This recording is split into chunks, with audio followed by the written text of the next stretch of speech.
আমি কিছু কিছু নারী পুরুষ উভয় সব প্রবাসীদেরকে বলছি,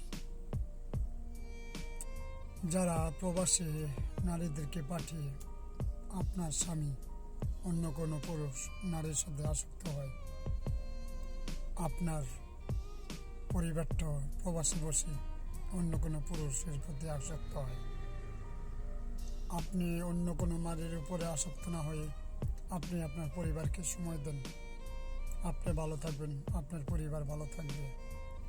এটা দেশ থেকে বলছি, প্রবাস থেকে বলছি। প্রবাস দেশে যারা আছেন স্বামীদেরকে সময় দিবেন, বউ বউ থাকলে বউদের সময় দিবেন। আর যদি প্রবাসে থাকেন প্রবাস থেকে দেশে সময় দেবেন। দুজনকেই বলছি, অন্য কোনো জীবন নিয়ে আপনারা খেলবেন না, কারণ ওই পুরুষের জীবন শেষ।